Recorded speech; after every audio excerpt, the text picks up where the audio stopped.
क्या हाल चाल है। उम्मीद करता हूं आप सभी के हाल चाल बहुत बहुत बहुत ही लाजवाब होंगे। तो दोस्तों, आज के इस लेक्चर में, आज की इस वीडियो में हम लोग पूरा का पूरा रिवीजन करने वाले हैं एक बहुत ही प्यारे से और बहुत ही छोटे से टॉपिक का, जिसका नाम है दोस्तों inequality.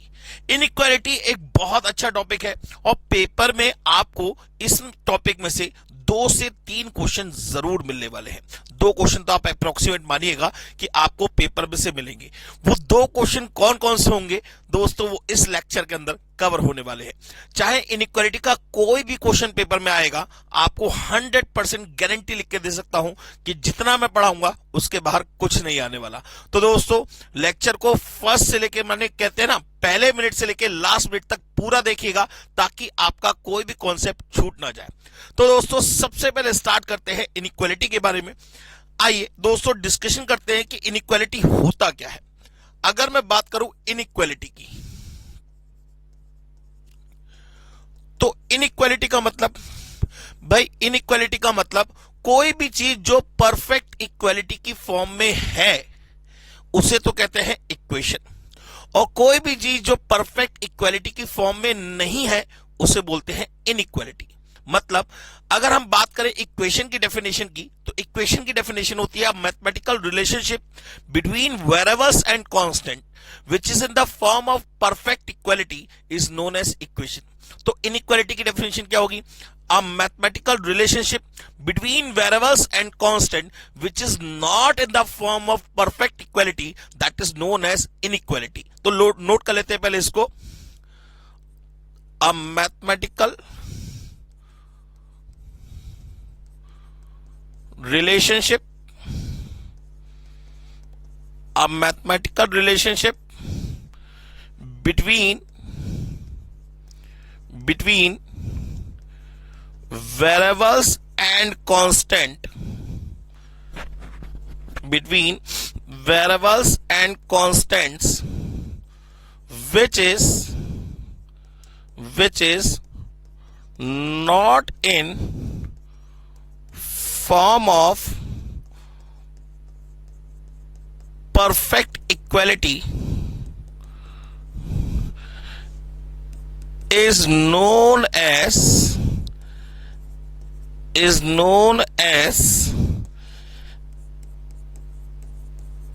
inequality, is known as inequality। उसे हम क्या कहेंगे दोस्तों? इनइक्वालिटी कहेंगे। भाई कोई भी मैथमेटिकल रिलेशनशिप वेरिएबल्स और कांस्टेंट के बीच में जो परफेक्ट इक्वालिटी की फॉर्म में नहीं है, हमेशा एक इनइक्वालिटी को फॉर्म करेगी। जैसे अगर मैं कहूं भाई 2 square that is equals to 4, ये क्या है? परफेक्ट इक्वालिटी है। लेकिन अगर मैं 8 और 5 के बीच में कोई सिंबल लगाना चाहूं तो क्या यहां पे इक्वल्स टू का साइन आएगा? नहीं, यहां आएगा 8 इज ग्रेटर देन 5। 8 जो है वो 5 से बड़ा है, तो ये क्या बन जाएगी? एक इनइक्वालिटी बन जाएगी। ठीक है ना? जैसे अगर मैं कहूं x इज इक्वल्स टू 5, तो क्या ये एक परफेक्ट इक्वालिटी है? यस। लेकिन अगर मैं इनइक्वालिटी की बात करूं तो x इज ग्रेटर देन 5, ये एक इनइक्वालिटी है। x इज लेस देन 5, ये एक इनइक्वालिटी है। x is greater than equals to 5, ये भी एक इनइक्वालिटी है। x is less than equals to 5, ये भी एक इनइक्वालिटी है। और x is not equals to 5, ये भी एक इनइक्वालिटी है। माने कोई भी चीज जो परफेक्ट इक्वालिटी के फॉर्म में नहीं है उसे आप कहेंगे दोस्तों इनइक्वालिटी। अब इनइक्वालिटी में एक बात ध्यान रखिएगा कि किसी भी, भाई इनइक्वालिटी की अगर हम बात करें तो 2 रूल है। बहुत ध्यान से मेरी बात को समझिएगा। किसी भी इनइक्वालिटी को कभी भी डायरेक्टली सॉल्व किया ही नहीं जा सकता, नॉट पॉसिबल। अगर आपको किसी इनइक्वालिटी को सॉल्व करना है तो सबसे पहले इक्वालिटी में एंटर करना ही पड़ेगा। बहुत ध्यान से मेरी बात को सुनिएगा। मैंने कहा कि किसी भी इनइक्वालिटी को कभी भी डायरेक्टली सॉल्व किया ही नहीं जा सकता, नॉट पॉसिबल है। अगर आपको किसी इनइक्वालिटी को सॉल्व करना है तो सबसे पहले इक्वालिटी में एंटर करना ही पड़ेगा। दूसरी बात, किसी भी इनइक्वालिटी का कभी भी सिंगल सॉल्यूशन निकल कर नहीं आएगा, हमेशा मोर देन 1 सॉल्यूशन निकलेंगे। ये आपको चेक करना पड़ेगा कि आपकी कंडीशन के रेस्पेक्ट में, आपके क्वेश्चन के रेस्पेक्ट में कौन सा बेस्ट सॉल्यूशन है। आइए इस पॉइंट को हम समझते हैं। दोनों पॉइंट को अगर आप ही समझ जाएंगे तो ये पूरी की पूरी इनइक्वालिटी आपकी खत्म हो जाएगी। अब हम बात करते हैं सबसे पहले inequality in one variable. Inequality in one variable के बारे में, ठीक है ना। जैसे क्वेश्चन लिखा हुआ है, मान लीजिए 2x minus 3/5 is less than equals to 7। ये कह रहा है इसे सॉल्व करिए, सॉल्व इट। इसको आपको क्या करना है, सॉल्व करना है। अब सबसे पहली बात हमने क्या कहा था, किसी भी इनइक्वालिटी को सॉल्व करने के दो रूल है। पहला, किसी भी इनइक्वालिटी को कभी भी डायरेक्टली सॉल्व किया ही नहीं जा सकता, नॉट पॉसिबल। अगर करना है तो सबसे पहले इक्वालिटी में एंटर करना ही पड़ेगा। माने अगर आपको इस क्वेश्चन को सॉल्व करना है तो सबसे पहले आप मान लीजिए कि यहां ये लेस देन इक्वल्स टू का साइन है, सिर्फ और सिर्फ इक्वल्स टू का साइन है। तो अब अगर इसको सॉल्व करने की बात करें, सॉल्यूशन की बात करें, तो जरा ध्यान दीजिएगा, हम ये एज्यूम कर ले रहे हैं कि यहां इक्वल्स टू का साइन है। तो ये 7 5 35, माइनस का 3 इधर जाएगा, प्लस का हो जाएगा 35 plus 3 38, 38 divide by 2 that is equals to x is less than equals to, तो यहां कितना आ गया 19, माने x is less than equals to 19 आ गया। ये आपका क्या हो गया, सॉल्यूशन हो गया। माने x की वैल्यू 19 से जितनी भी छोटी वैल्यूज होंगी वो सारी की सारी इस इनइक्वालिटी को क्या करेंगी, सेटिस्फाई करेंगी। बात समझ में आ गई। अच्छा, अगर मैं इसे नंबर लाइन पे प्रेजेंट करूं तो ये हो गया माइनस इनफाइनाइट, ये हो गया प्लस इनफाइनाइट, यहां कहीं 0 और यहां कहीं 19 आएगा। अब ये कह रहा है x की वैल्यू 19 या 19 से छोटी होनी चाहिए। अब जरा चेक करिए, यहां पे 19 पे मैंने एक फ्लैग लगा दिया, 19 पे क्या करा, एक फ्लैग लगा दिया, ये फ्लैग लगाया। अब 19 को इंक्लूड करना है तो हम क्या करेंगे, सर्कल को फिल कर देंगे। अगर 19 को इंक्लूड नहीं करना होता तो हम सर्कल को क्या कर छोड़ देते, एम्प्टी छोड़ देते। अब हमें 19 से पीछे की वैल्यू चाहिए, माने ये सारी वैल्यूज क्या करेंगी, इस इनइक्वालिटी को क्या करेंगी, सेटिस्फाई करेंगी। भाई पहला रूल ये था कि किसी भी इनइक्वालिटी को कभी भी डायरेक्टली सॉल्व किया नहीं जा सकता, वो बात हमारी हो गई। हमें सॉल्व करना है तो सबसे पहले इक्वालिटी में एज्यूम करना ही पड़ेगा। दूसरी बात, किसी भी इनइक्वालिटी के सिंगल सॉल्यूशन निकल कर नहीं आएंगे, हमेशा देखिए बहुत सारे सॉल्यूशन निकल कर आ रहे हैं। अब आपकी कंडीशन के रेस्पेक्ट में कौन सा बेस्ट है ये आपको ढूंढना पड़ेगा। बात समझ में आ गई। अच्छा, अब अगर मैं इसको नोटेशन फॉर्म से रिप्रेजेंट करता तो x बिलोंग्स टू करता, भाई कहां से कहां तक, माइनस इंफिनिटी से लेके 19 तक। अब याद रखिएगा, चाहे माइनस इनफाइनाइट हो चाहे प्लस इनफाइनाइट हो, ये कभी भी दोनों इंक्लूड नहीं किए जाते किसी भी क्वेश्चन में। किसी भी क्वेश्चन में ना ही माइनस इंफिनिटी इंक्लूड हो सकता है ना ही प्लस इंफिनिटी इंक्लूड हो सकता है। तो इसके लिए हम लगाते हैं ओपन ब्रैकेट, माने अगर वैल्यू इंक्लूड नहीं करनी है, नॉट इंक्लूड, तो आपको क्या करना पड़ेगा, ओपन ब्रैकेट, या तो ऐसे या फिर ऐसे। और वैल्यू को अगर इंक्लूड करना है, वैल्यू को इंक्लूड करना है तो हमेशा एक क्लोज ब्रैकेट लगाते हैं, या तो ऐसे या फिर ऐसे। अब जरा देखिए, हमें कहां से कहां तक जाना होगा, हमें माइनस इंफिनिटी से लेके 19 तक जाना होगा। तो सबसे पहले हमने लिख लिया माइनस इनफाइनाइट से 19। अब जरा देखिए, माइनस इंफिनिटी को कभी भी इंक्लूड नहीं किया जाता, माइनस इंफिनिटी को कभी भी इंक्लूड नहीं किया जाता, तो यहां लगा दिया ओपन ब्रैकेट। और यहां देखिए 19 इक्वल्स टू में है, माने x की वैल्यू 19 या 19 से कम होनी चाहिए, माने 19 भी चलेगी, इक्वल्स टू का साइन लगा हुआ है, माने 19 को इंक्लूड किया जाएगा तो लगा दिया क्लोज ब्रैकेट। माने ये हो गई इसकी नोटेशन फॉर्म, इसे आप कह सकते हैं इसकी notation form, mathematical notation form. और ये हो गई इसकी डायग्रामेटिक फॉर्म, ये हो गई इसकी डायग्रामेटिक फॉर्म, ठीक है ना। ये हो गई इसकी notation form, mathematical notation form, ये हो गई इसकी डायग्रामेटिक फॉर्म। किसी भी इनइक्वालिटी की बात करें, दो रूल हमेशा फॉलो होंगे। पहला कि किसी भी इनइक्वालिटी को कभी भी डायरेक्टली सॉल्व किया नहीं जा सकता, दूसरा मतलब सॉल्व किया नहीं जा सकता, अगर करना है तो सबसे पहले इक्वालिटी में एंटर करना ही पड़ेगा। दूसरा, किसी भी इनइक्वालिटी के कभी भी सिंगल सॉल्यूशन निकल कर नहीं आएगा, हमेशा मोर देन वन सॉल्यूशन निकलेंगे। ये आपको चेक करना पड़ेगा कि आपके क्वेश्चन के रेस्पेक्ट में कौन सा बेस्ट सॉल्यूशन है। बात समझ में आ गई, ये क्वेश्चन क्लियर हो गया। चलिए अब ये तो हो गई इनइक्वालिटी इन वन वेरिएबल। अब हम बात करते हैं inequality in two variables. Inequality in two variables, inequality in two variables की बात करें, जैसे क्वेश्चन है 2x plus 3y is less than equals to 12। ये कह रहा है सॉल्व करिए इसे, तो जरा बहुत ध्यान समझिए, फिर सॉल्व करने की बात आई। अब किसी भी इनइक्वालिटी को सॉल्व करने के लिए दो कंडीशन होती है। पहला, किसी भी इनइक्वालिटी को कभी भी डायरेक्टली सॉल्व किया ही नहीं जा सकता, नॉट पॉसिबल।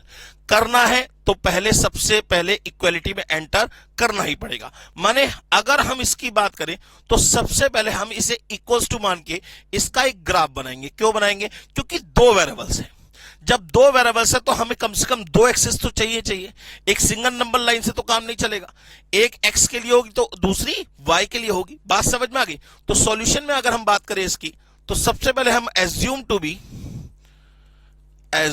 बी हम क्या करेंगे, इसे एज्यूम करेंगे कि 2x plus 3y is equals to 12, और इसके लिए एक छोटी सी टेबल बना लेंगे। पहले x फिर y, एक बार x को 0, एक बार y को 0। जब x 0 रखेंगे तो y की वैल्यू 4, जब y 0 रखेंगे तो x की वैल्यू 6। और अब हम ले लेंगे ग्राफ पेपर। ये ग्राफ पेपर लिया, x dash y dash, point of origin maximum value 6 है, तो 1 2 3 4 5 6, 1 2 3 4 5 और 6। सबसे पहला कोऑर्डिनेट हुआ 0,4 और दूसरा कोऑर्डिनेट हुआ 6,0। 0,4 माने x में कितना चलना है 0 और y में कितना चलना है 4, माने ये कोऑर्डिनेट हो जाएगा। भाई x यहां पे खड़े हुए थे आप, यहां से कहा गया x में 0 चलो, मतलब मत चलिए, फिर y में 4 चलो, यहां पे आ जाएंगे, तो ये कोऑर्डिनेट क्या हो गया, इसे नाम दे देते हैं a। ये हो गया कोऑर्डिनेट a। इसके बाद 6,0, x में 6 चलो, यहां पहुंच गए, y में 0 चलो, मतलब मत चलो, ये कोऑर्डिनेट हो गया। इन दोनों पॉइंट्स को by using a straight line मिला दीजिए।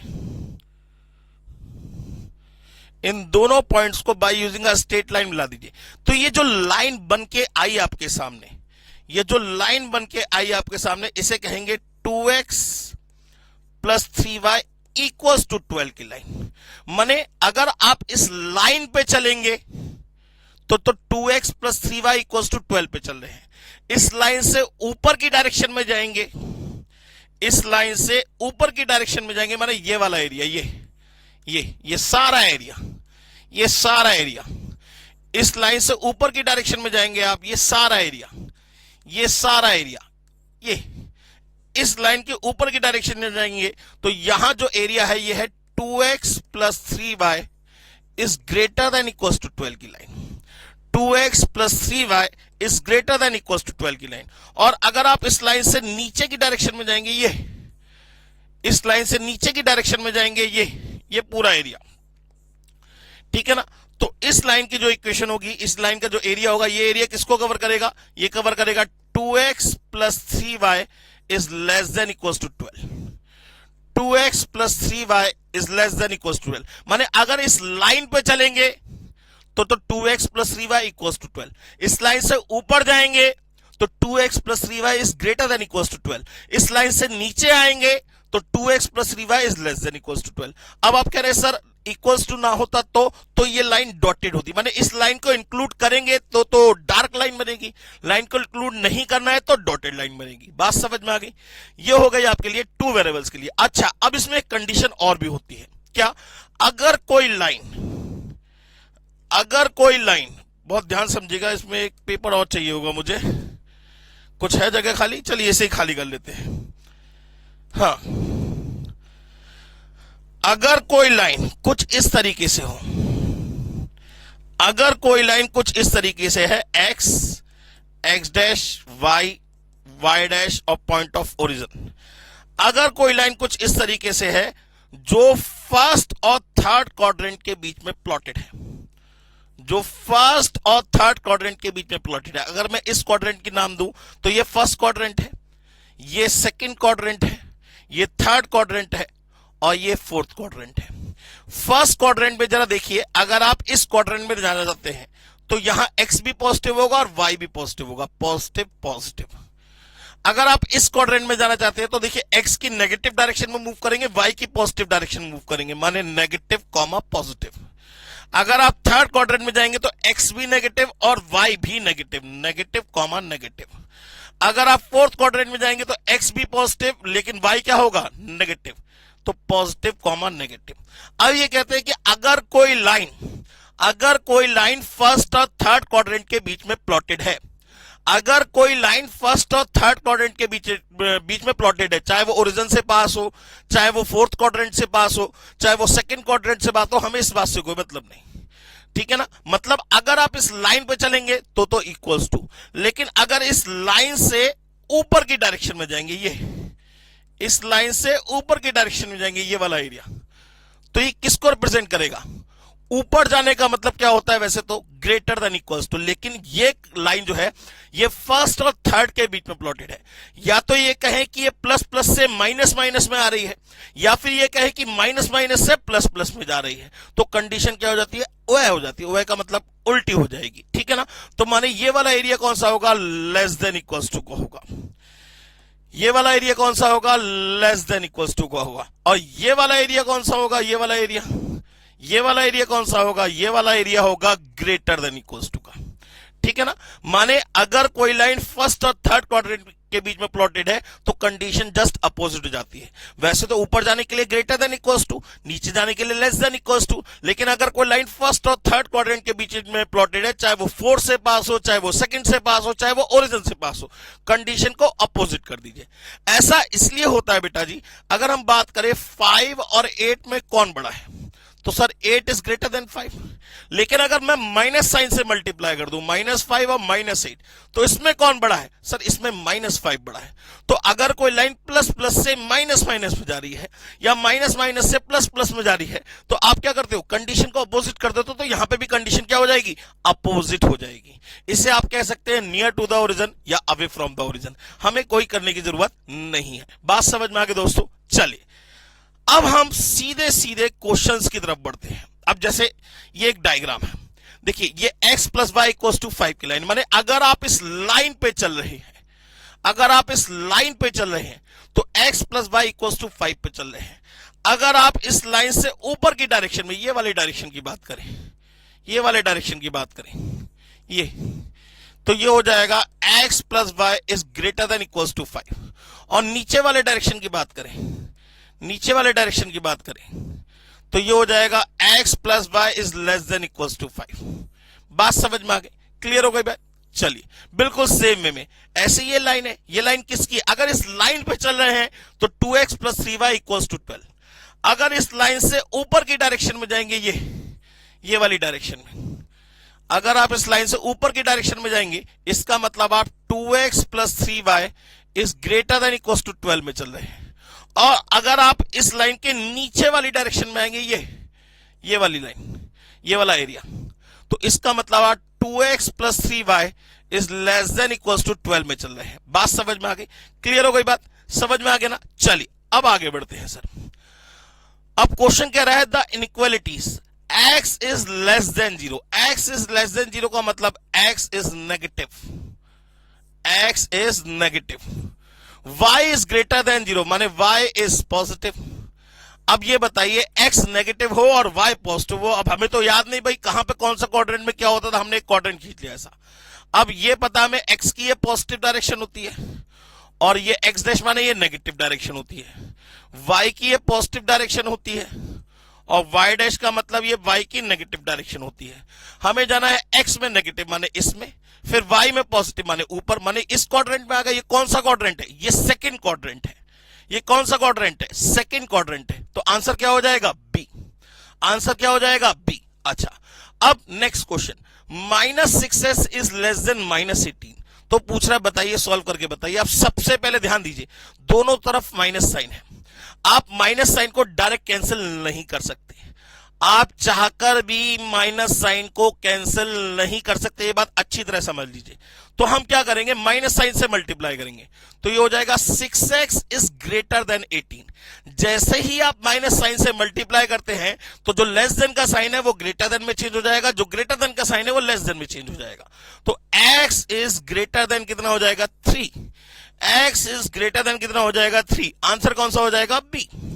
ठीक है ना। Next, x is less then -3। x की वैल्यू -3 से छोटी होनी चाहिए। x is less then -3। x is less then -3। ठीक है। अच्छा, अब वो कह रहा है -2x इज ग्रेटर देन 6 होगा, माने इसको आप क्या ये कह सकते हो कि -2x इज ग्रेटर देन 6। जरा सोच के देखिए, अगर आप माइनस साइन से मल्टीप्लाई करेंगे या माइनस के साइन को इधर ट्रांसफर करेंगे, हमेशा याद रखिएगा ये जो इनइक्वालिटी है ये बदल जाएगी। अगर ग्रेटर देन है तो लेस देन हो जाएगी, लेस देन है तो ग्रेटर देन हो जाएगी। माने 2x इज लेस देन -6, तो x इज लेस देन -3। क्या ये दोनों बातें सेम है? बिल्कुल सेम है। तो आंसर क्या होगा इसका, ए होना चाहिए। आंसर क्या होना चाहिए इसका, ए होना चाहिए। बात समझ में आ गई, क्लियर हो गई बात। चलिए next question, solve for real x। ये आपको कंडीशन दे रखी है, 5x - 2 is greater than equals to 2x + 1। और दूसरी कंडीशन एक और है कि 2x + 3 is less then 18 - 3x। तो हम क्या करेंगे, इसे सेपरेटली सॉल्व कर लेंगे, दो कंडीशन बना लेंगे अलग अलग। सबसे पहले 5x - 2 is greater then 2x + 1। ठीक है ना। इस 2x को उठा के इधर ले जाइए, इस -2 को उठा के इधर ले जाइए, तो ये बचेगा 3x is greater than equals to, minus का 2 इधर जाएगा, प्लस का हो जाएगा 3। तो x is greater than equals to 1। x is greater than equals to 1। पहली बात ये हो गई। अब इस कंडीशन को सॉल्व करते हैं। 2x + 3 is less then 18 - 3x। इस -3x को उठा के इधर ले जाए, इस 3 को उठा के इधर ले जाए, तो माइनस का 3x इधर आके आएगा, हो जाएगा प्लस का। तो 2x + 3x कितना हो जाएगा, 5x इज लेस देन 18 - 3 कितना हो जाएगा, 15। तो x इज लेस देन कितना हो जाएगा, 3। अब इन दोनों कंडीशन को मिक्स करना है। x की वैल्यू 1 या 1 से बड़ी लेकिन 3 से छोटी होनी चाहिए। तो x की वैल्यू 1 या 1 से बड़ी लेकिन 3 से छोटी होनी चाहिए। x की वैल्यू 1 या 1 से बड़ी लेकिन 3 से छोटी होनी चाहिए। जरा चेक करिए कौन सा आंसर ठीक है। सर सी वाला आंसर ठीक है, सर सी वाला आंसर ठीक है। तो आंसर क्या हो गया इसका, सी। ठीक है ना। चलिए नेक्स्ट क्वेश्चन। हाँ जी सर, अब इस टाइप के क्वेश्चन भी आपको पेपर में देखने को मिलेंगे, जहां आपको एक वर्ड प्रॉब्लम दे रखी होगी और आपको ये चेक करके बताना होगा कि कौन सी इनइक्वालिटी इसमें सेटिस्फाई कर रही है। ठीक है ना। अब हम क्वेश्चन की बात करें दोस्तों, कह रहा है dealer has only ₹5760 to invest in fans, माने एक्स फैंस में और स्विंग मशीन्स वाई में। The cost per unit of a fan and swing machine are ₹360 and ₹240 respectively. तो this can be shown by, मतलब क्या है, एक डीलर है, उसने ये सोचा कि भाई उसे फैन खरीदने है और स्विंग मशीन खरीदनी है। ठीक है ना, सिलने वाली मशीन खरीदनी है और फैन खरीदने हैं। और वो कह रहा है जो एक स्विंग मशीन है उसकी कॉस्ट है 360 रुपए, और सॉरी एक फैन जो है इसकी कॉस्ट है 360 रुपए और स्विंग मशीन की कॉस्ट है 240 रुपए, और उसके पास टोटल फंड जो अवेलेबल है वो है ₹5760 का। तो बताइए इसकी इनइक्वालिटी क्या होगी। तो मान लेते हैं, लेट कर लेते हैं, अगर हम लेट करें, हमने जो फैंस खरीदे वो एक्स फैंस खरीदे और जो स्विंग मशीन हमने खरीदी वो हमने वाई मशीन्स खरीदी। अब जरा एक बात बताइए, एक फैन की कॉस्ट कितनी है 360, तो एक्स फैन की कॉस्ट कितनी होगी 360x।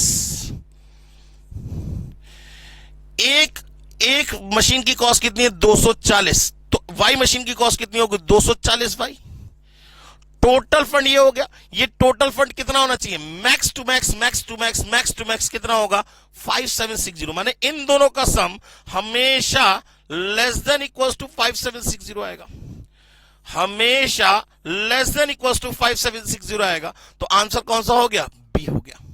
आंसर कौन सा हो गया दोस्तों, बी हो गया। क्लियर हो गई बात। चलिए बिल्कुल सेम वे में नेक्स्ट क्वेश्चन कह रहा है, a fertiliser company produces 2 types of fertiliser, grade 1 and grade 2। माने ये दो टाइप के फर्टिलाइजर बनाती है, ग्रेड 1 और ग्रेड 2। ठीक है, each of this type is process through two critical chemical plant units, plant A and plant B. माने ये जो दोनों ग्रेड है ये प्लांट ए और प्लांट बी से होके निकलते हैं, प्लांट ए और प्लांट बी से होके निकलते हैं। प्लांट ए के पास मैक्सिमम 120 आवर्स अवेलेबल है, प्लांट बी के पास टोटल 180 आवर्स अवेलेबल है। यहां है 120 आवर्स और यहां है 180 आवर्स, ये है अवेलेबिलिटी। ठीक है, अच्छा अब वो कह रहा है manufacturing of 1 bag of grade 1 fertiliser requires 6 hours in plant A. माने ग्रेड 1 को 6 घंटे तो प्लांट ए में लगते हैं and 4 hours in plant B, और 4 घंटे प्लांट बी में लगते हैं। Manufacturing of 1 bag of grade 2 requires 3 hours in plant A, 3 hours in plant A and 10 hours in plant B and 10 hours in plant B. बात समझ में आ गई? अब वो पूछ रहा है बताइए इसकी इनइक्वालिटी क्या बनेगी। मान लीजिए अगर हम बात करें तो हमने x यूनिट तो ग्रेड 1 के बनाए और y यूनिट हमने ग्रेड 2 के बनाए। x यूनिट हमने ग्रेड 1 के बनाया और y यूनिट हमने ग्रेड 2 के बनाए। तो यहां x यूनिट बनाया तो ये हो गया 6x और 4x, y यूनिट बनाया तो ये हो गया 3y और ये हो गया 10y। अब जरा देखिए इन दोनों का सम अवेलेबल माने इससे ज्यादा नहीं हो सकता, इन दोनों का सम हमेशा क्या होगा 120 या 120 से क्या होगा छोटा होगा, 120 या 120 से क्या होगा छोटा होगा। माने 6x plus 3y is less than equals to 120। दूसरा 4x plus 10y is less than equals to 180। और अच्छा ये बताइए जो यूनिट बनाने हैं क्या वो कभी नेगेटिव हो सकती है? नहीं, हमेशा याद रखिएगा नॉन नेगेटिविटी वाली कंसीडर जरूर करना है। माने x और y कभी भी 0 या 0 से बड़े होंगे, कभी भी नेगेटिव नहीं होंगे। तो इसका आंसर ये होना चाहिए। जरा चेक करिए कौन सा आंसर ठीक है। दोनों में लेस देन का साइन आना चाहिए, दोनों में किसका साइन आना चाहिए? लेस देन का। इसमें लेस देन इक्वल्स टू नहीं चलेगा, इक्वल्स टू ग्रेटर देन नहीं चलेगा, लेस देन यस। आंसर क्या होगा? सी होगा। आंसर क्या होगा दोस्तों? सी होगा। करने का तरीका समझ में आ गया। चलिए नेक्स्ट क्वेश्चन की बात करते हैं। फिर क्वेश्चन दे रखा है बिल्कुल सेम वे में। सबसे पहले क्वेश्चन को पूरा पढ़ना पड़ेगा आपको, फिर ये चेक करना है कि कौन सी इनइक्वालिटी सेटिस्फाई कर रही है। अब जरा देखिए vitamin A and B are found in food 1 and food 2। Food 1 में दो टाइप के फूड अवेलेबल है आपके पास, फूड 1 और फूड 2। ठीक है ना, विटामिन ए और बी, विटामिन ए और विटामिन बी। ठीक है, वो कह रहा है 1 unit of F1 contain 20 unit of vitamin A and 30 unit of vitamin B. फिर है and 1 unit of F2 contain 60 unit of vitamin A and 40 unit of vitamin B. ये यूनिट्स, ये भी यूनिट्स और ये भी यूनिट्स। ठीक है, वो कह रहा है cost per unit of F1 and F2 are ₹3 and 4 respectively. इनकी कॉस्ट कितनी रखी है आपको? ₹3 पर यूनिट, और इसकी रखी है ₹4 पर यूनिट। ठीक है ना, वो कह रहा है the minimum daily requirement of vitamin A and B is 80 and 100। माने विटामिन ए का टोटल मिनिमम रिक्वायरमेंट हो तो एटलीस्ट कितना चाहिए आपको? एटलीस्ट कितना चाहिए? 80 यूनिट। और विटामिन बी के लिए कितना चाहिए? 100 यूनिट। तो एटलीस्ट ये कितना चाहिए? 100 यूनिट्स। तो कह रहा है problem is to determine the mixture of F1 and F2 which meets the requirement at minimum cost by assuming that X1 units of food F1। माने F1 की हमने कितनी यूनिट परचेस करी? X1। और F2 की कितनी परचेस करी? X2। तो ये X1 तो यहां पे भी X1 आएगा, यहां पे भी X1 आएगा, यहां पे X2 आएगा और यहां पे भी X2 आएगा। अब जरा चेक करिए इन दोनों का सम क्या होना चाहिए? एटलीस्ट 800 होना चाहिए। इन दोनों का सम क्या होना चाहिए? एटलीस्ट 800 होना चाहिए। तो 20x1 plus 60x2 is greater than equals to 80। At least 80 unit माने कम से कम 80 चाहिए। तो 80 या 80 से ज्यादा चलेगा। दूसरी कंडीशन क्या बनेगी, 30x1 plus 40x2 is greater than equal to क्या होना चाहिए, 100। और याद रखिएगा, नॉन नेगेटिविटी वाली बात हमेशा लिखिएगा कि x1 x2 is always greater than equal to 0। बात समझ में आ गई। तो इसमें जरा देखिए, दोनों में किसका साइन आया, ग्रेटर का। तो कौन सा वाला आंसर ठीक होगा, इसमें देखिए लेस देन है, इसमें भी लेस देन है, ये तो नहीं होगा। इसमें ग्रेटर देन है, इसमें लेस देन है, ये भी नहीं होगा। इसमें ग्रेटर देन है, इसमें ग्रेटर देन है, और ये भी दोनों ग्रेटर है। तो आंसर क्या होगा, सी होगा। आंसर क्या होगा, सी होगा। बात समझ में आ गई दोस्तों। चलिए नेक्स्ट क्वेश्चन की बात। नेक्स्ट क्वेश्चन कह रहा है कि sir when x is greater than 0, माने x क्या हुआ, x यहां हो गया positive, x is a positive number, ठीक है ना। Then the value of modulus of x, माने इस मॉडुलस के अंदर x की कोई सी भी आप पॉजिटिव वैल्यू डालिए, माने x को पॉजिटिव अज्यूम करके डालिए, तो जो आंसर निकल के आएगा वो हमेशा क्या होगा, ऑलवेज इक्वल टू x ही होगा। ऑलवेज इक्वल टू क्या होगा, x होगा। बात समझ में आ गई। अब इसमें देखिए, क्वेश्चन के अंदर आपको डायग्राम बना के दे रखा है और आपसे कह रहा है ये L1 लाइन है, ये L2 लाइन है। तो बताइए दोनों में किसका सिंबल आएगा जिससे शेडेड पोर्शन में एंट्री कर सके। दोनों में किसका सिंबल आएगा। आप देखिए, L1 से हमें नीचे जाना पड़ रहा है, L1 से हमें नीचे जाना पड़ रहा है, और L2 से भी हमें नीचे जाना पड़ रहा है, तभी तो हम शेडेड पोर्शन में एंट्री कर पाएंगे। माने L1 में, L1 लाइन कौन सी है, ये वाली, सॉरी L1 लाइन कौन सी है, ये वाली, कौन सी है, 5x प्लस 2y। तो 5x प्लस 2y क्या होना चाहिए, लेस देन इक्वल टू 10 होना चाहिए। 5x plus 2y less than equal to 10 होना चाहिए। और L2 की लाइन है 3x plus 5y equal to 15। तो 3x plus 5y less than equal to क्या होना चाहिए, 15 होना चाहिए। यहां पे दोनों x और y क्या होंगे, दोनों पॉजिटिव होंगे, तो x, y is greater than equal to क्या होना चाहिए, 0 होना चाहिए। ये किससे मीट कर रहा है, ये कौन सा आंसर से मीट कर रहा है, दोनों में लेस देन का साइन, इसमें भी लेस देन, इसमें ग्रेटर देन, नहीं होगा। इसमें लेस देन, इसमें लेस देन, बिल्कुल ठीक। तो आंसर क्या होगा, बी होगा। आंसर क्या होगा, बी होगा। आपको सिर्फ साइन चेक करना और कुछ नहीं करना। चलिए नेक्स्ट क्वेश्चन की बात। वो कह रहा है सॉल्व करिए इस इनइक्वालिटी को x के लिए।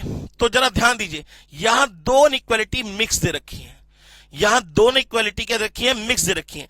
तो सबसे पहले इन्हें सेपरेट कर लेते हैं, तोड़ लेते हैं। तो पहली हो गई 2 is less than equal to 3x minus 2/5, और दूसरी हो गई 3x minus 2/5 is less than equal to 4, ठीक है ना।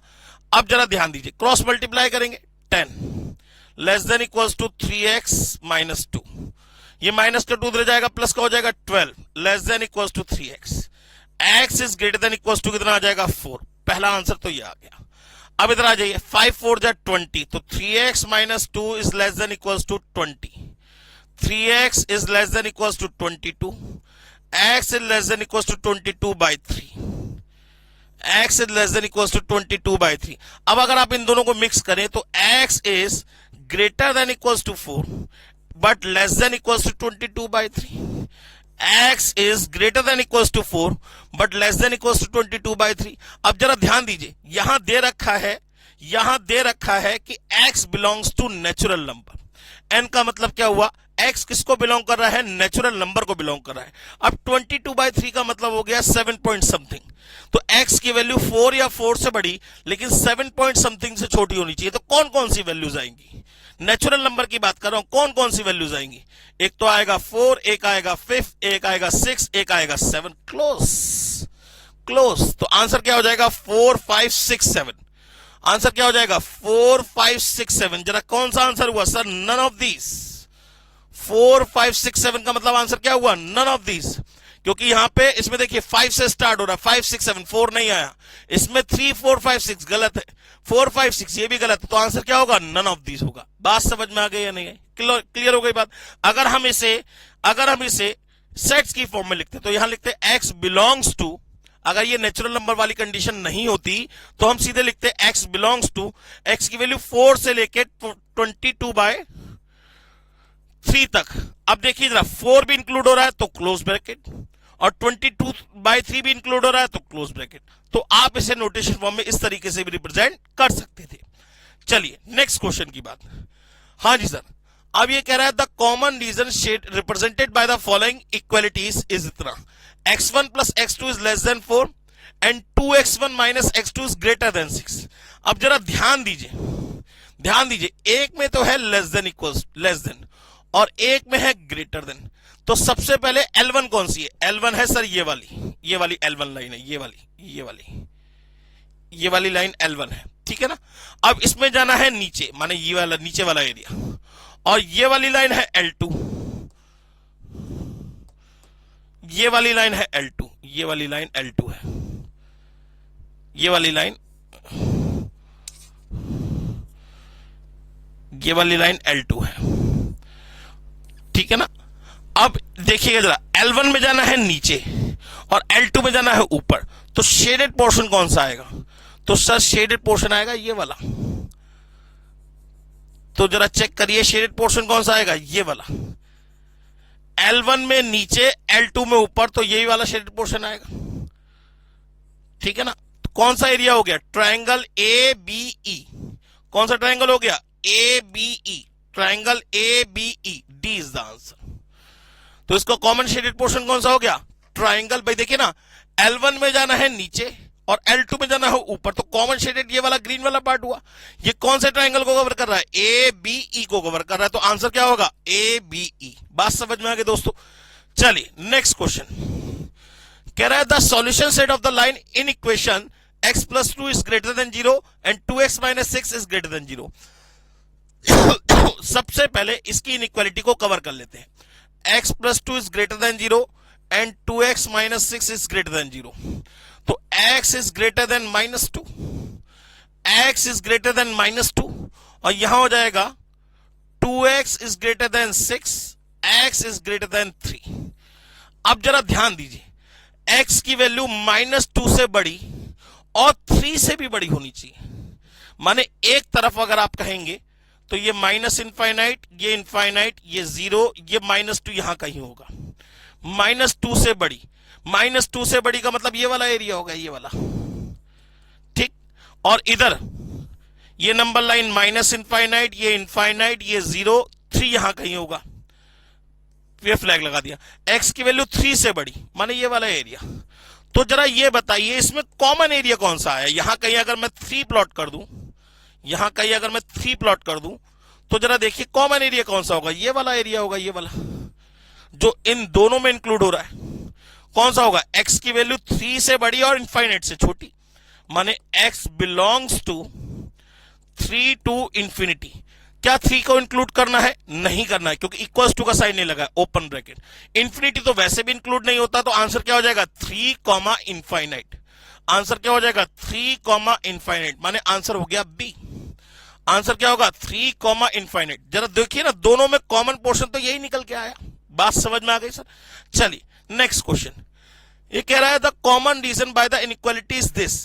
इसमें लेस देन, इसमें ग्रेटर देन, इसमें ग्रेटर देन, और बाकी दोनों ग्रेटर देन। सबसे पहले इसकी बात करेंगे, ये मोस्ट इंपॉर्टेंट है, बहुत ध्यान से देखने वाली बात है। इसमें इसकी बात करेंगे, बाकी तो सब सही है। ये ठीक है, लेस देन इक्वल्स टू, ये ठीक है, ग्रेटर देन, इसकी बात करेंगे। अब जरा ध्यान दीजिए, यहां लिखा हुआ है y is greater than equals to 2x। अब आपके पास दो पॉसिबिलिटी थी, या तो आप 2x को उठा के इधर ले जाते, तो ये प्लस का 2x इधर जाके काय का हो जाता? माइनस का, या आप y को उठा के इस साइड में ले जाते। हमेशा याद रखिएगा, जब भी कभी आप इनइक्वालिटी के टॉपिक में जाएंगे तो x का कोफिशिएंट हमेशा पॉजिटिव होना चाहिए। x का कोफिशिएंट हमेशा पॉजिटिव होना चाहिए, अदरवाइज क्वेश्चन को आप सॉल्व नहीं कर सकते। अगर आप कर रहे हैं तो x का कोफिशिएंट हमेशा पॉजिटिव होना चाहिए, माने इस कंडीशन में आप y को उठा के इस साइड में लेके जाएंगे, तो ये हो जाएगा 2x माइनस वाई। अब देखिए 2x क्या छोटा है, तो लेस देन इक्वल्स टू 0, माने इस इनइक्वालिटी को आप ये बोल सकते हैं 2x minus y is less than equals to 0। अब जरा बहुत ध्यान दीजिएगा, 4x प्लस वाई कौन सी है? ये वाली लाइन है, पहले वाले ग्राफ में आ जाइए।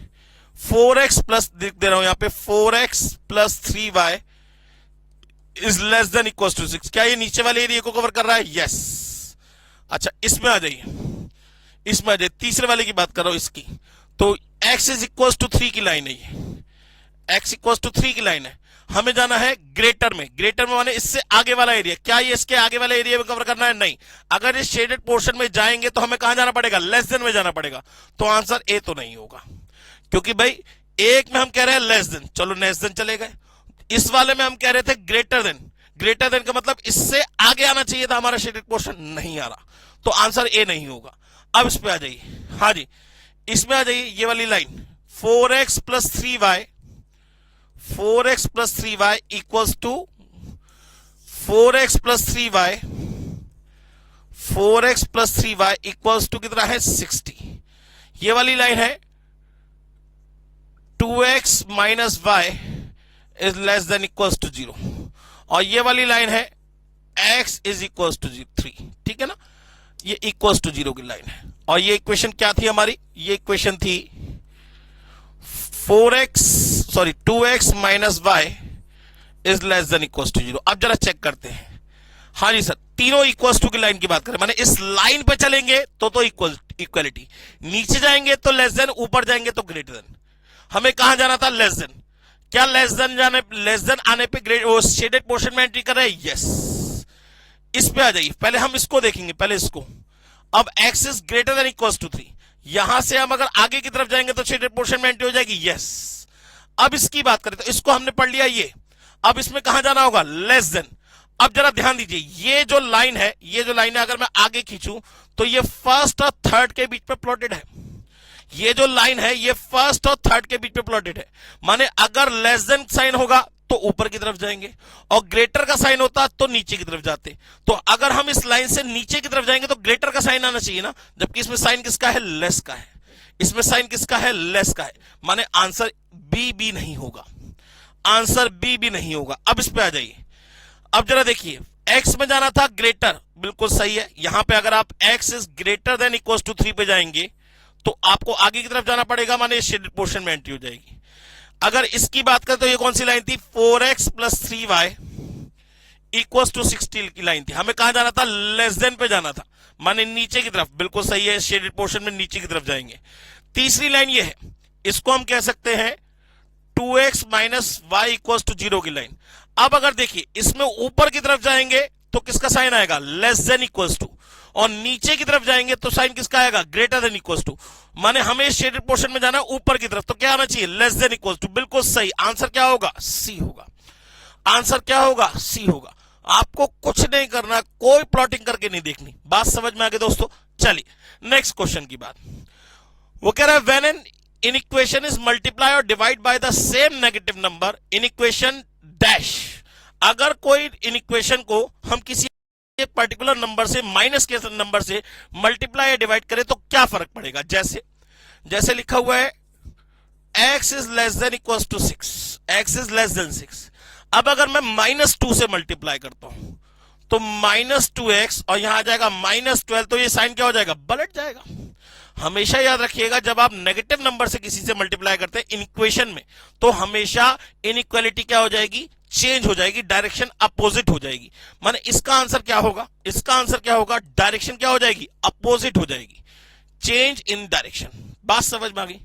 अच्छा, x is greater than equals to 0, x is greater than equals to 0 का मतलब x क्या होगा, एक पॉजिटिव नंबर होगा।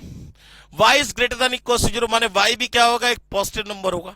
अब x भी पॉजिटिव हो, y भी पॉजिटिव हो, ऐसा कौन से क्वाड्रेंट पे होता है, x भी पॉजिटिव हो, y भी पॉजिटिव हो, ऐसा कौन से क्वाड्रेंट पे होता है। भाई देखिए ना, x पॉजिटिव, y पॉजिटिव, माने हमें कौन से क्वाड्रेंट में जाना पड़ेगा, कौन से क्वाड्रेंट में जाना पड़ेगा, फर्स्ट क्वाड्रेंट में। तो आंसर क्या होगा इसका, ए। आंसर क्या होगा इसका, ए। नेक्स्ट, फिर आपको क्वेश्चन दे रखा है, आपको क्या करना है, इनइक्वालिटी चेक करनी है। अब जरा ध्यान दीजिए, इसमें दे रखा है फूड 1 फूड 2, इसमें टेबल बना रखी है। ये कह रहा है dietitian wishes to mix together 2 kinds of food so that the vitamin content of the mixture is at least 9, vitamin content is at least 9 units of vitamin A। माने इसका टोटल अवेलेबिलिटी, माने सॉरी, एटलीस्ट 9 होना चाहिए, at least, यहां लिख लेते हैं at least 9, ठीक है ना। विटामिन बी का टोटल एटलीस्ट 7, विटामिन सी का टोटल एटलीस्ट 10, और विटामिन डी का टोटल एटलीस्ट 12 होना चाहिए, ठीक है ना। तो कह रहा है बताइए कौन सी इनइक्वालिटी सही होगी। अब मान लीजिए आपने x यूनिट तो फूड 1 की खरीदी और y यूनिट फूड 2 की खरीदी, तो ये x, ये x, ये x, ये x, ये y, ये y, ये y, ये y। अब इन दोनों का सम क्या होना चाहिए, एटलीस्ट 9। इन दोनों का सम एटलीस्ट 9 का मतलब हो गया 2x plus y is greater than equals to 9। फिर दूसरे वाले में 1x, तो x plus y is greater than equals to 7। फिर तीसरा x plus 2y is greater than equals to 10। चौथा 2x plus 3y is greater than equals to 12 और x comma y is greater than equals to 0। माने सभी में greater का sign आएगा। जरा चेक कर लीजिए कौन सा ऑप्शन ठीक होगा। सभी में ग्रेटर, इसमें लेसर आ गया, कहानी खत्म। इसमें ग्रेटर, इसमें लेसर आ गया, कहानी खत्म। ग्रेटर ग्रेटर लेसर आ गया, कहानी खत्म। Greater greater greater greater, answer होगा डी। आंसर होगा डी। ये क्वेश्चन तो सर बहुत इजी क्वेश्चन है, इसमें तो आपको कुछ नहीं करना होगा। बात समझ में आ गई। चलिए नेक्स्ट क्वेश्चन की बात करें। A small manufacturing firm produces two types of gadgets A and B which are first processed in the foundry and then sent to the another machine for finishing. The number of man hours for the available per week are as follows. ये A और B है, ये foundry में जाते हैं, या 10 घंटे लगते हैं या 5 घंटे लगते हैं। प्रोडक्ट बी में या 6 घंटे लगते हैं या 4 घंटे लगते हैं। ठीक है ना। फाउंड्री के टोटल आवर्स कितने हैं 1000, मशीन के टोटल आवर्स कितने हैं 600। तो कह रहा है बताइए क्या होगा। मान लीजिए x यूनिट आपने इसकी बनाई और y यूनिट आपने इसकी बनाई, तो ये हो गया x, ये हो गया x, ये हो गया y, ये हो गया y। अब इन दोनों को टोटल क्या है, कैपेसिटी, माने इससे ज्यादा काम नहीं हो सकता, इससे ज्यादा काम नहीं हो सकता। माने इन दोनों का सम क्या होना चाहिए, लेस देन इक्वल टू 1000 होना चाहिए। इन दोनों का sum less than equal to 1000, माने 10x plus y is less than equal to 1000 और 5x plus 4y is less than equal to 600 और x comma y is greater than equal to 0। अब देखिए दोनों में लेस देन का sign आना चाहिए। इसमें लेस देन आ गया, इसमें ग्रेटर देन नहीं, लेस देन आ गया, लेस देन आ गया, सही। आंसर खत्म, आंसर खत्म, आंसर हो गया बी। बात समझ में आ गई दोस्तों। नेक्स्ट फिर एक क्वेश्चन दे रखा है, बिल्कुल सेम क्वेश्चन है सर। देखिए आपको इसमें का एक क्वेश्चन पेपर में जरूर मिलेगा, क्योंकि ये जो क्वेश्चन है ये आप अभी नहीं समझ रहे इसकी इंपॉर्टेंस। इसकी इंपॉर्टेंस जब आप फाइनल में जाएंगे तब समझेंगे, ठीक है ना। तो ये बहुत अच्छा क्वेश्चन है। क्वेश्चन कह रहा है a scooter company manufacture scooters of 2 models A and B. Model A requires 15 man hours for assembly and 5 man hours for painting and finishing and 1 man hour for checking and testing. माने अब हमें इसकी table बनानी पड़ेगी। तो 2 type के scooter बना रहा है, scooter A and B, scooter A और बी। क्या क्या काम हो रहा है इसमें। Model A requires 15 man hour और असेंबल करने में कितना टाइम लग रहा है 15, ठीक है ना। फिर पेंटिंग एंड फिनिशिंग, पेंटिंग में कितना टाइम लग रहा है 5 और फिर 1 आवर लग रहा है चेकिंग एंड टेस्टिंग में। चेकिंग में कितना टाइम लग रहा है 1, ठीक है ना। अब वो कह रहा है model be require 6 man hour for assemble, 4 man hours for painting and 2 man hours for checking, ठीक है ना। बात समझ में आ गई। वो कह रहा है there are 300 man hours available in the assembly. माने इसका टोटल क्या होना चाहिए, अवेलेबल कितना है 300। इसमें अवेलेबल कितना है, इसमें अवेलेबल कितना है, ये कह रहा है 120, ठीक है ना। 120 है किसमें, पेंटिंग में, बिल्कुल ठीक 120। और चेकिंग में कितना है 50। तो इसमें अवेलेबल कितना है, इसमें अवेलेबल कितना है 50। अब मान लीजिए हमने एक्स स्कूटर तो ये बनाए, वाई स्कूटर ये बनाए, तो ये एक्स, ये एक्स, ये एक्स, ये वाई, ये वाई, ये वाई।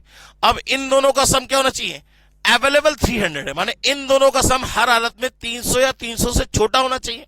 माने पहली इक्वालिटी बनेगी 15x plus 6y is less than equal to 300। अब जरा ध्यान दीजिएगा, दूसरा देखिए 5x plus 4y is less than equal to 120 और x plus 2y is less than equal to 50 और x comma y is greater than equal to 0। ये इसका आंसर हो गया। लेकिन जरा ध्यान दीजिए पहली इनइक्वालिटी की, अगर हम चाहे तो यहां इसे पूरी इनइक्वालिटी को देखिए, यहां 3 कॉमन आ रहा है, यहां पे भी 3 कॉमन है, तो हम इसे चाहे तो 3 से डिवाइड करके भी लिख सकते हैं। कभी कभी ऑप्शन में ऐसा भी होता है। माने ये हो जाएगा 5x plus 2y is less than equal to 100। इसे आप चाहे तो ये इनइक्वालिटी भी लिख सकते हैं। हालांकि तीनों में किसका साइन आ रहा है? लेस देन, तो चेक कर लेंगे। Less than less than less than, बिल्कुल ठीक आंसर होगा A. Less than less than less than answer होगा ए। टेंशन लेने की जरूरत ही नहीं है सर। समझ में आ गई बात? चलिए अब नेक्स्ट क्वेश्चन की बात करते हैं। ये कह रहा है what is the largest integer value of P that satisfy the inequality this, जो इस इनइक्वालिटी को सेटिस्फाई कर सके। तो सबसे पहले इसे उठा के इधर ले जाएंगे तो ये हो जाएगा 2p। 3p में से p गया 2p। ये 4 उठ के इधर जाएगा, माइनस का हो जाएगा लेस देन 1 माइनस 4 का मतलब -3। तो p is less then -3/2। p की वैल्यू -3/2 से छोटी होनी चाहिए। -3/2 का मतलब कितना हुआ? -3/2 का मतलब हो गया -1.5 से छोटी होनी चाहिए। -3/2 का मतलब क्या हुआ? -1.5 से छोटी। अब छोटे होने का मतलब नंबर, माइनस में नंबर जितना बड़ा होता है उतना ही छोटा होता है। तो -1.5 से छोटा नंबर कौन सा होगा इसमें? -1.5 से छोटा नंबर कौन सा होगा सर? -2 होगा। -1.5 से छोटा नंबर कौन सा होगा? -2 होगा। बात समझ में आ गई? तो इसका आंसर क्या आएगा? -2 आएगा। चलिए बस ये कुल मिला के आपका इनइक्वालिटी का पूरा रिवीजन हो गया दोस्तों। इसके अलावा आपको कुछ भी करने की जरूरत नहीं है। जितने पॉसिबिलिटीज थी क्वेश्चंस की वो सारी पॉसिबिलिटी मैंने आपको इस लेक्चर में करा दी। बस अब कुछ मत करिए, आप अपने जितने भी क्वेश्चन, चाहे वो PYQ के हो, चाहे वो MEMTP के हो, चाहे वो RTP के हो, सारे क्वेश्चन करने में आप कैपेबल होंगे। ठीक है ना? तो दोस्तों आज के लिए थैंक यू वेरी मच, और प्लीज कमेंट सेक्शन में लिख के जरूर बताइएगा मुझे कि आपको ये लेक्चर कैसा लगा और इस लेक्चर से आपको कितना बेनिफिट हुआ। आज के लिए thank you very much, take care, God bless. Hello बच्चों, कैसे हैं आप? मैं CA संतोष कुमार। मैंने और मेरी टीम ने डिसाइड किया कि जो क्वालिटी एजुकेशन मैं और मेरी टीम एक पर्टिकुलर एरिया में प्रोवाइड कर रहे हैं उसको पूरे देश में क्यों न फैलाया जाए at the reasonable cost under the brand name of COC education private limited. मेरे बच्चों, इस सक्सेस को हमने पाया कॉमर्स के स्टूडेंट्स किसी भी कोर्स के हो, वो पूरे ऑल ओवर इंडिया में बैठ के हमारे कोर्सेज से बेनिफिट ले रहे हैं या ले चुके हैं। हमें जो दूसरों से अलग करता है वो है हमारा डेली डाउट सेशन। हमारा जो एकेडमिक इंस्ट्रक्टर टीम है आपके कॉन्टिन्यूस आपके ग्रोथ पे वो नजर बनाए रखता है और आपको कॉन्टिन्यूस बेसिस पे मोटिवेट करना आपको स्टडी के लिए।